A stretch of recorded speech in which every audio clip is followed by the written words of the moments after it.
Merci de l'invitation.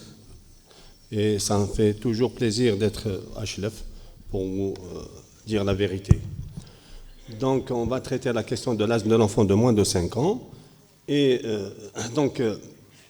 l'asthme chez l'enfant est défini selon le GINA, selon l'Organisation mondiale de la santé, comme une maladie inflammatoire chronique des voies aériennes, dans laquelle plusieurs cellules rentrent en jeu, essentiellement les mastocytes. Et donc, cette inflammation chronique va entraîner une hyperréactivité bronchique, une obstruction diffuse des voies aériennes. Cette hyperréactivité bronchique et cette obstruction diffuse vont entraîner des symptômes. Des symptômes, c'est des symptômes récidivants, à type de sifflement, d'essoufflement et de toux. Et donc, depuis l'année 2014, cette définition s'est enrichie de 2 éléments qui sont essentiels. Il y a le fait que la maladie, maintenant, c'est une maladie, on dit que c'est une maladie hétérogène. C'est-à-dire qu'il n'y a pas qu'un seul asthme, il y a plusieurs asthmes. Et puis, pour faire le diagnostic, chez le grand enfant du moins, on exige maintenant une limitation des débits expiratoires, donc une exploration fonctionnelle respiratoire, à un moment ou à un autre, donc de la prise en charge de l'asthme. Ça, c'est chez l'enfant de plus de 5 ans, on va dire, parce qu'il peut faire le FR, il peut coopérer avec le médecin qui lui fait le FR, il n'y a pas de souci. Il peut répéter ce qu'on lui demande. Chez le jeune enfant, il y a aussi plusieurs outils pour faire l'exploration fonctionnelle respiratoire dans cette tranche d'âge. Seulement, il y a très peu de données par rapport à cette exploration et les données sont non reproductibles. Ce qui fait que le diagnostic est fait à la base de la fréquence et la sévérité des symptômes et la réponse au traitement anti-asthmatique. Alors, ce qui fait que tous les auteurs maintenant continuent à définir l'asthme chez l'enfant jeune de moins de 5 ans selon la définition qui a été déjà donnée en 1981 par Tabachnik et Levinson et qui disent que pour parler d'asthme de l'enfant, il faut une répétition d'épisodes de sibilance au moins 3 fois. Et ceci, quel que soit l'âge de début, quelle que soit l'existence ou non de stigmates d'atopie, et quelle que soit la cause apparemment déclenchante. On sait très bien que, à peu près, la prévalence de l'asthme chez l'enfant d'âge scolaire et chez l'adolescent, elle est entre 8 et 12%. Mais il faut savoir que 80% d'entre eux, chez ces enfants-là, les symptômes commencent déjà avant l'âge de 6 ans. 50% des enfants de moins de 6 ans présentent au moins un épisode de sifflement. Et dans cette tranche d'âge, c'est-à-dire chez l'enfant de moins de 5 ans, il y a 4 fois plus de consultations aux urgences et 10 fois plus d'hospitalisations que chez l'enfant plus grand. Et on dit que le remodelage bronchique se développe très tôt dans la vie. Il commence aux environs de 1 à 3 ans, ce qui fait que l'asthme du jeune enfant, il faut le prendre tôt dans la vie pour espérer ne pas aggraver la fonction respiratoire plus tard. Il existe des facteurs de risque pour développer un asthme. Il y a les facteurs génétiques, il y a les virus, essentiellement le virus respiratoire syncytial et le rhinovirus, et il y a les facteurs d'environnement qui sont essentiellement aussi, là on parle de plus en plus de perturbations du microbiome. Professeur Zalwal va nous dire en détail ce que c'est le microbiome. Donc on dit que les enfants qui naissent par césarienne, les enfants qui prennent beaucoup d'antibiotiques en bas âge, les enfants qui ne prennent pas de lait maternel font plus d'asthme, selon beaucoup d'études, que les autres enfants. Il y a bien sûr l'exposition aux allergènes, que ce soit spécifique ou non spécifique, et puis l'exposition à la pollution atmosphérique et au tabagisme passif. Alors, qu'est-ce qu'ils deviennent ces enfants qui présentent un asthme en bas âge? Alors, il y a beaucoup d'études sur ça, beaucoup de cohortes ont été suivies pour essayer de voir le devenir de ces enfants. Et les cohortes les plus importantes, c'est d'abord, il y a une cohorte, ce qu'on appelle l'ASPAC cohorte, qui a suivi plus de 12 000 enfants jusqu'à l'âge de 16 ans et demi, avec Donc un interrogatoire, un examen clinique et des explorations allergologiques et des explorations fonctionnelles respiratoires. Ils ont donc remarqué que les enfants qui voient leur asthme persister au-delà de l'âge scolaire et à l'adolescence, c'est des enfants qui ont une atopie familiale ou personnelle. C'est ceux-là chez qui l'asthme va persister plus longtemps que les autres enfants qui, en général, font des asthmes transitoires, viro-induits.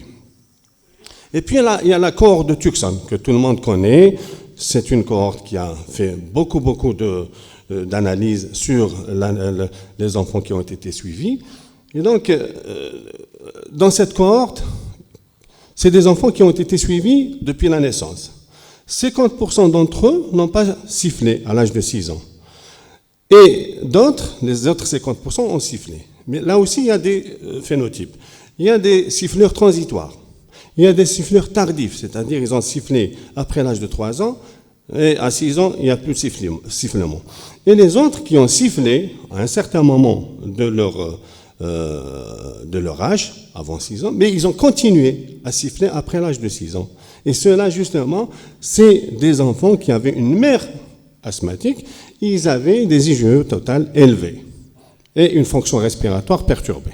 Donc, au total, l'asthme persiste au-delà de l'âge préscolaire, c'est-à-dire à l'âge scolaire, chez l'adolescent et à l'âge adulte, chez les enfants qui présentent plutôt une allergie familiale, on va dire, ou personnelle. Et donc, de cette cohorte, justement, de Tucson, ils ont donc individualisé ce qu'on appelle l'index prédictif de l'asthme. L'index prédictif de l'asthme, c'est 3 épisodes de sifflement avant l'âge de 3 ans, plus soit un signe majeur, soit plus 2 signes mineurs. Alors, le signe majeur, c'est l'asthme chez un des parents ou l'existence d'une dermatite atopique chez l'enfant. Les signes mineurs, c'est un wheezing en dehors des rhumes, en dehors des épisodes de virose, on va dire. L'existence d'une rhinite allergique et une hyperéosinophilie sanguine. Alors, ceux qui avaient un index prédictif de l'asthme positif, donc ils ont continué à présenter des symptômes d'asthme entre l'âge de 6 et 13 ans. Et d'autres, très peu d'entre eux, ont continué à présenter des symptômes d'asthme.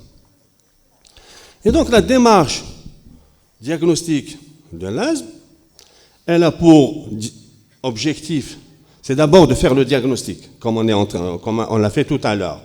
C'est d'apprécier la sévérité et évaluer le niveau de contrôle, c'est important. Et puis rechercher les facteurs déclenchants pour essayer de les extraire de la vie de l'enfant. Et puis rechercher une comorbidité associée. Donc, comment on fait le diagnostic? Il y a l'évaluation clinique. Et dans l'évaluation clinique, c'est l'anamnèse, c'est l'interrogatoire qui est l'élément le plus important. Bien sûr, il y a la radiographie du thorax de face. On va voir, c'est essentiellement pour faire le diagnostic différentiel et non pas pour faire le diagnostic positif. L'évaluation de la fonction respiratoire dans cette tranche d'âge, il ne faut pas trop en parler sur ça.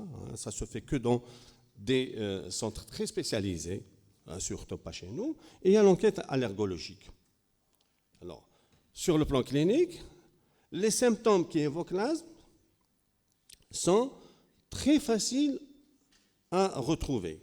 C'est la notion de toux, de wheezing, de gêne respiratoire, de réduction de l'activité, d'un antécédent de l'atopie, et puis de tests thérapeutiques, c'est-à-dire c'est des symptômes qui répondent bien au traitement par les corticostéroïdes inhalés de faible dose pendant 2 à 3 mois ou aux bronchodilatateurs de courte durée d'action.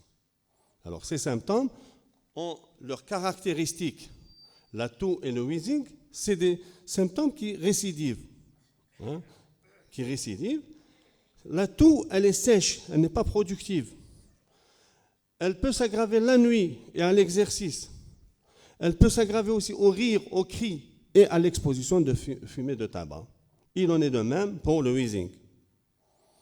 Voilà essentiellement, c'est-à-dire le diagnostic, on peut le faire facilement, selon les critères du GINA 2019, toujours, ils sont toujours en vigueur. Donc, je pense que le diagnostic, bien que le diagnostic maintenant reste toujours par beaucoup de médecins. L'examen clinique doit être fait, donc l'examen clinique somatique, essentiellement pleurant-pulmonaire, mais aussi cardiovasculaire et tout le reste de l'examen clinique. La radiographie, on l'a fait une fois pour essentiellement éliminer les diagnostics différentiels. En général, elle est normale, le plus souvent. Bon, au maximum, on peut trouver une distorsion bilatérale. Le bilan allergologique, on le fait par le biais de prick test. C'est des examens faciles qui donnent des résultats rapidement en un quart d'heure. Ils sont peu coûteux. C'est rare où on fait les IgE spécifiques. C'est réservé aux cas discordants ou difficiles. Alors, qui tester? À quel âge on va tester les enfants? Comment? Eh bien, ces questions auront pour réponse, c'est qu'on va tester les enfants qui présentent des symptômes qui récidivent. Donc, ils vont nécessiter un traitement de fond. Ce n'est pas au bout de la première ou deuxième épisode, on va s'acharner de faire les tests. Il n'y a pas de limite d'âge pour faire les tests cutanés, je vous rassure. Et puis comment? On va choisir les tests, les allergènes à tester, en fonction de l'âge, de l'histoire familiale, bien sûr, et des variations saisonnières des symptômes.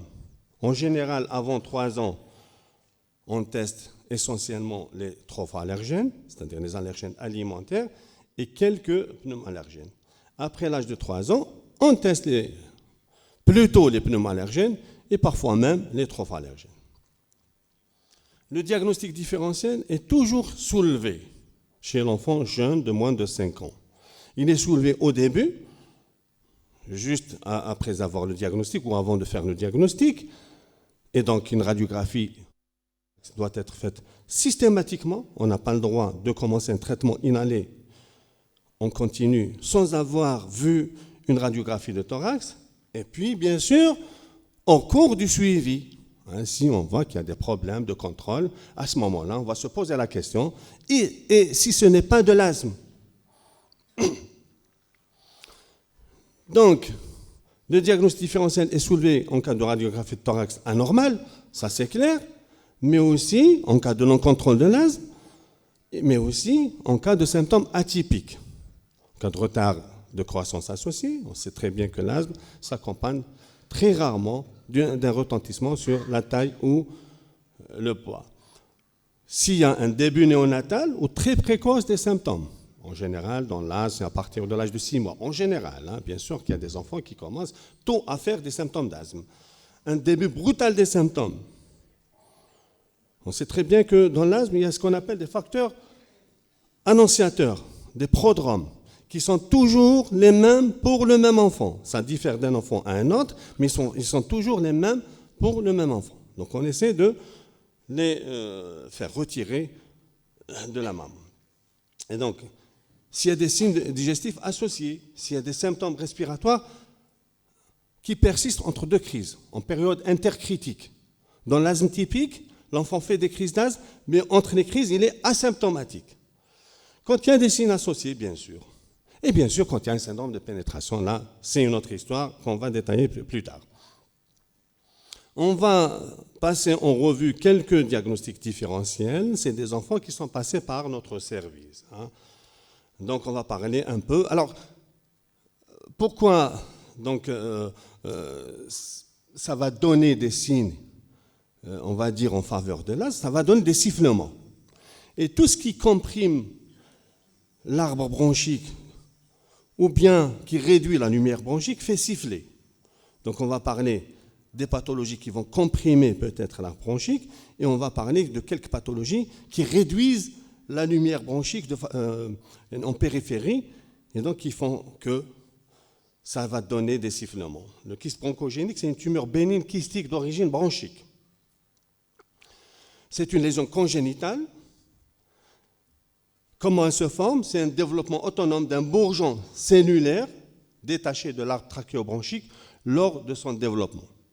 Ça se passe entre le 26e et le 40e jour d'aménorrhée chez la maman. Les kystes sont essentiellement intrathoraciques pour la plupart du temps, et ils sont médiastinaux. C'est pour ça qu'ils compriment certains organes pour donner des symptômes. Alors, donc ils peuvent être asymptomatiques s'ils ne compriment pas l'arc bronchique, par exemple, ou un autre organe. Mais sinon, les symptômes sont dictés par l'organe comprimé. Comme par exemple, si le kyste bronchogénique comprime les bronches, ça va donner un wheezing et une toux, comme le donnerait l'asthme. Ça donne de la toux, ça donne un sifflement. Et là, vous voyez sur cette radiographie de thorax d'un de nos patients qui est passé par le service, on voit qu'il y a une opacité homogène. Ici, il y a une opacité homogène. Elle est ovale, elle a des contours réguliers. D'accord? Elle est paratrachéale droite, mais elle comprime aussi le début de la bronchouche droite. Donc, quand on a une image comme ça, on pense au kyste bronchogénique, on complète l'exploration par faire une TDM thoracique. Actuellement, on dit que l'IRM est mieux sur le plan de la description des lésions que la TDM thoracique. Mais la TDM thoracique suffit, elle va montrer donc, cette masse liquidienne que vous voyez ici, qui est bien limitée et qui est contiguë à la trachée et qu'elle comprime la trachée aussi. Alors, le traitement, c'est le traitement chirurgical, quelle que soit l'expression de ce kyste.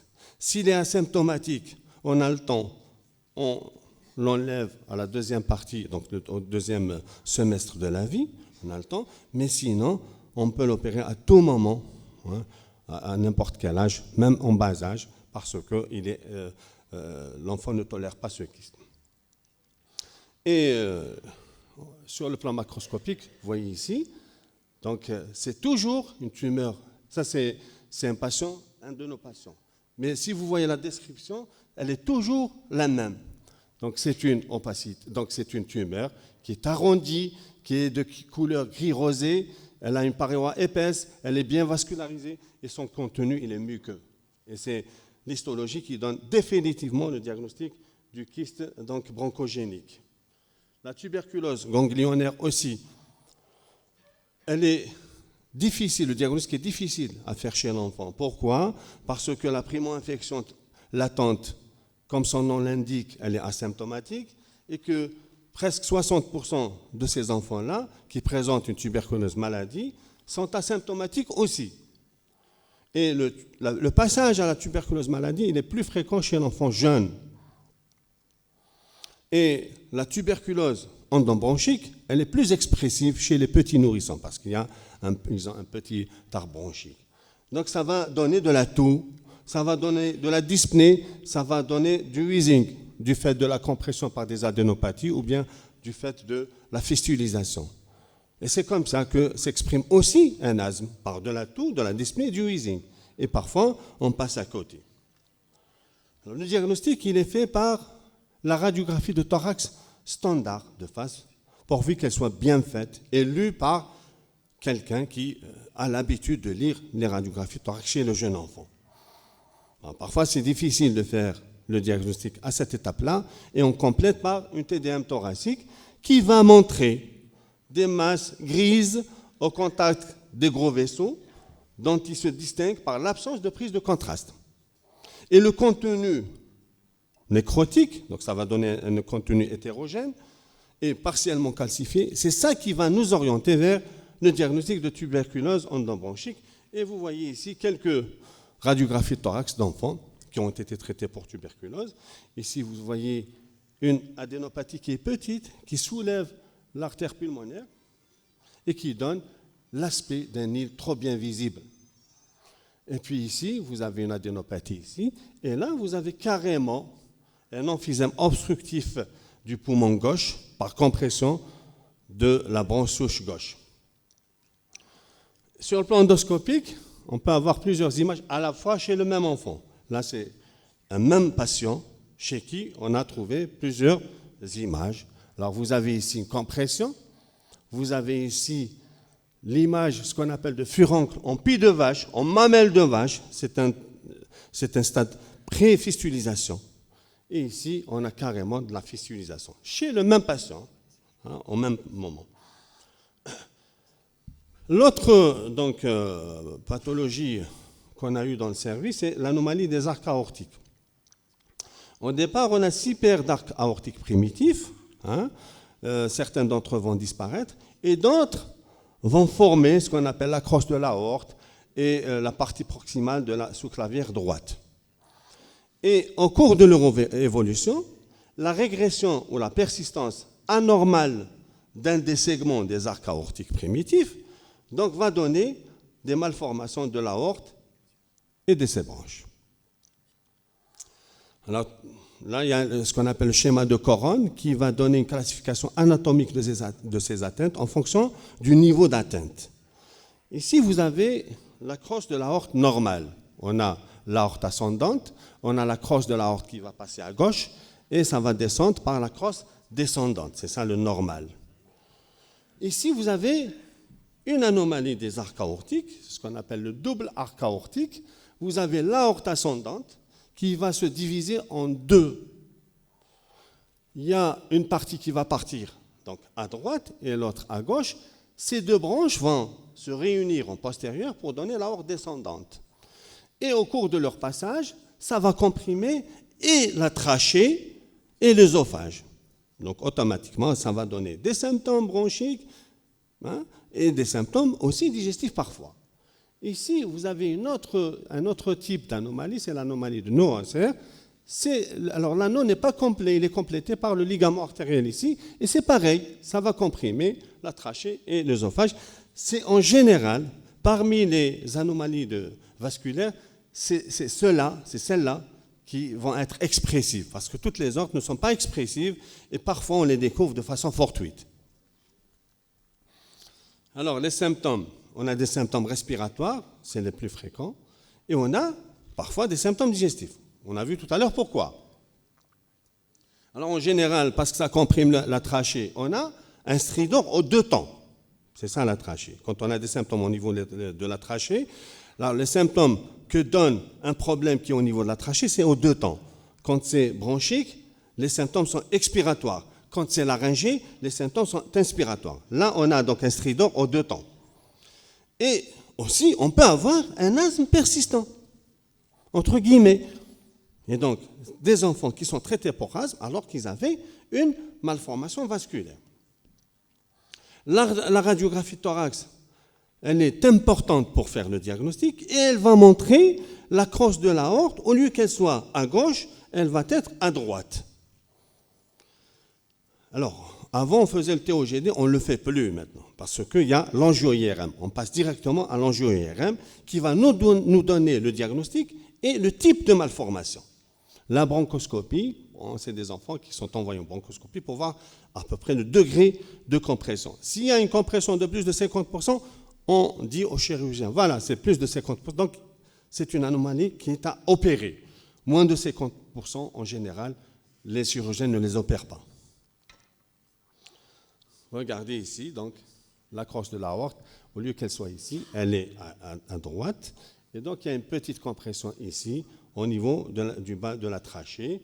L'angio-IRM qui va nous montrer le double arc aortique. Et donc, la bronchoscopie qui va montrer le degré de compression.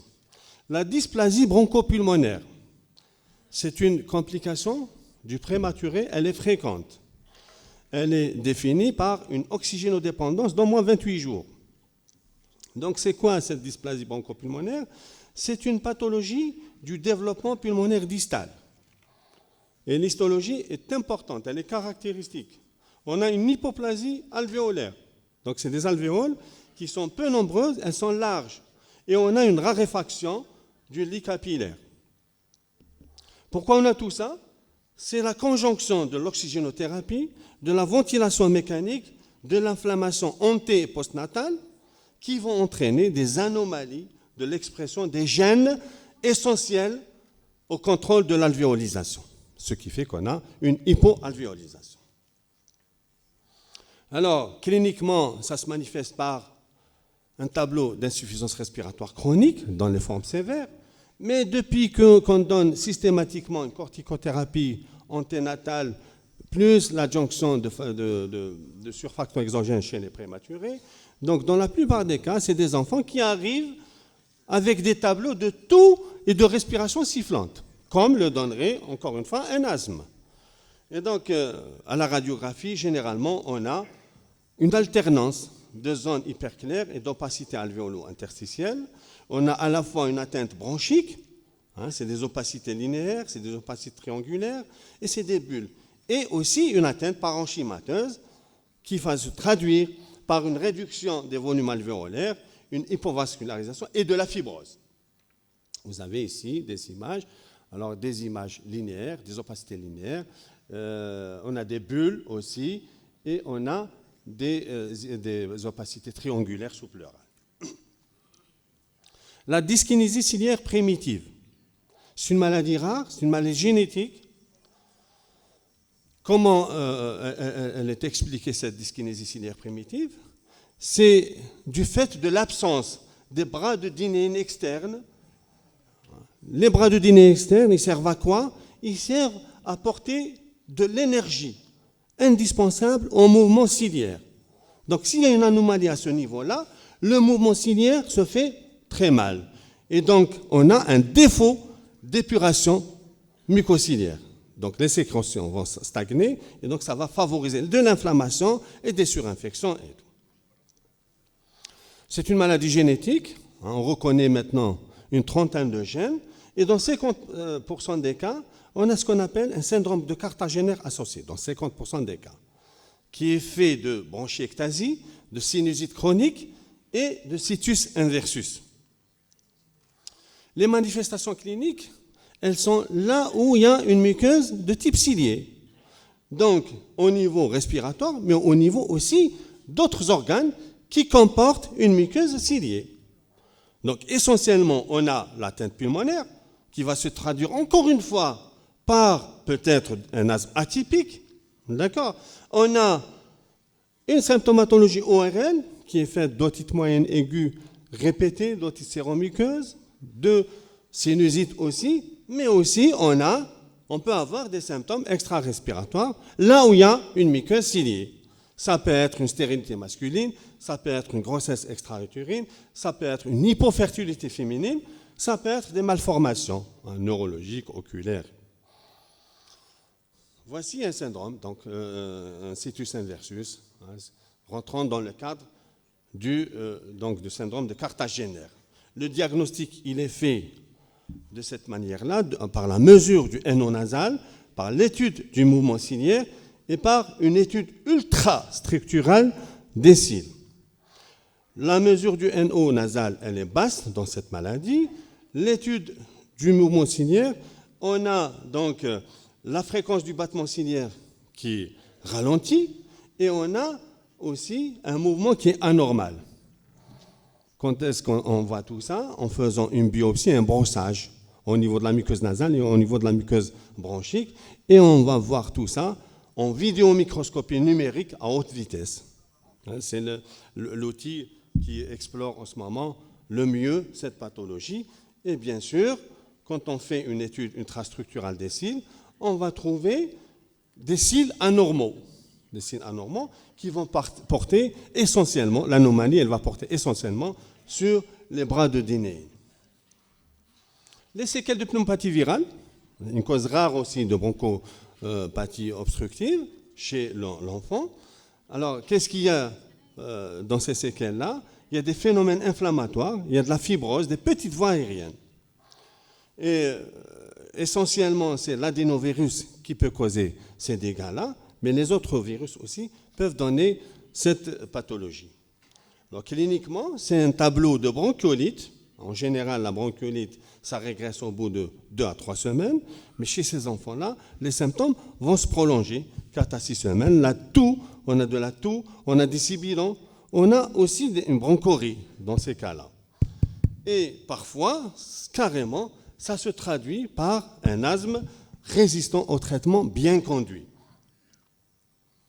Voilà à peu près, sur le plan imagerie, ce que donnent les séquelles de pneumopathie virale, ça donne un aspect de mosaïque, hein, un aspect de bulle, d'atelectasie, de bronchectasie aussi, et on peut avoir aussi un syndrome de MacLeod, qui est un poumon clair non augmenté de volume.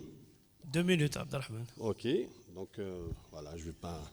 La mucoviscidose, c'est une maladie génétique rare aussi, qui se traduit donc par un défaut dans la synthèse de la protéine CFTR. Et donc, carrément, je vais faire vite. Donc, dans cette maladie, on a une hyperabsorption de sodium et une diminution de sécrétion de chlore, ce qui fait qu'il y a une déshydratation du mucus et une diminution de la couche ciliaire. Donc, ça va donner là aussi un ralentissement de la cléarance mucociliaire à l'origine. Donc, vous voyez ici, la mucoviscidose donne donc un syndrome bronchique radiologique typique avec une distension pulmonaire, avec des DDB. Le diagnostic, c'est 2 tests de la sueur. Parfois, on fait le test génétique. Le corps étranger bronchique, c'est un accident domestique qui est très fréquent maintenant. Ça atteint l'enfant entre 1 à 3 ans essentiellement, mais ça atteint tous les âges de la vie. Donc, le diagnostic, il est fait par d'abord le syndrome de pénétration. C'est un syndrome, c'est un symptôme de grande valeur diagnostique, mais parfois il manque. Et donc on a recours aux signes évocateurs. Signes évocateurs, ça peut être des signes cliniques, c'est des signes localisés, ça peut être des signes radiologiques, si le corps étranger est radio-opaque, ou bien des troubles de la ventilation, un type d'emphysème ou d'atelectasie. Et c'est la fibroscopie qui va redresser tout ça. Alors, en dehors du syndrome de pénétration et des signes évocateurs, ce diagnostic est évoqué devant toute bronchite obstructive ou asthme ne répondant pas au traitement bien conduit, devant une crise d'asthme sévère d'installation brutale ou bien sûr devant une toux persistante ou récidivante. Voici quelques clichés. Dommage qu'on n'a pas assez de temps pour vous expliquer tout ça, mais ça ne fait rien. Voilà. La radiographie peut être normale. Si elle est faite dans les 24 heures qui suivent l'inhalation ou si le corps étranger est petit, on peut trouver la radiographie qui est normale. Alors, la nature, elle est en général de type organique, c'est surtout la cacahuète en premier lieu. Actuellement, on a la graine de tournesol qui est de plus en plus fréquente et qui cause des dégâts chez l'enfant. Et les corps étrangers non organiques, c'est l'épingle à foulard. Alors, voici quelques exemples. On ne va pas parler de la fistule œsotrachiale qui est rare. Donc le traitement, les objectifs, c'est le contrôle total des symptômes et la réduction du risque d'exacerbation. Selon le GINA 2019, les traitements de l'asthme, on a les traitements de secours, qu'on donne en cas de symptômes, et le traitement continu. Et le chef de file du traitement continu, c'est les corticostéroïdes inhalés. Bien sûr, il y a les antileucotriènes. Il ne faut pas négliger aussi l'éducation thérapeutique, qui est une arme thérapeutique essentielle dans la prise en charge de l'asthme. Les principes et stratégies de traitement, il y a 3 étapes. On va évaluer le contrôle, on va traiter pour obtenir le contrôle, ensuite on va surveiller pour maintenir le contrôle. Donc évaluer le contrôle, avant on parlait d'asthme intermittent, d'asthme persistant léger, modéré, sévère. Cette notion est abandonnée depuis l'année 2006 et on parle actuellement d'asthme contrôlé, partiellement contrôlé ou non contrôlé, parce que l'asthme est une maladie dynamique, ça change avec le temps. Alors comment faire pour évaluer le contrôle? On va essayer de poser la question aux parents sur le degré, ce qui s'est passé au cours des 4 semaines précédentes. On va interroger sur les symptômes diurnes, la limitation de l'activité liée à l'asthme, les besoins de bronchodilatateurs et le réveil ou toux nocturne lié à l'asthme. Donc s'il n'y a aucun des items, l'enfant est dit bien contrôlé. S'il y a 1 ou 2 items partiellement contrôlés, sinon c'est non contrôlé. Bien sûr, il y a d'autres facteurs de risque de mauvaise évolution de l'asthme qu'on va essayer de chercher. Il y a des tests de contrôle de l'asthme. Abdelrahman, c'est...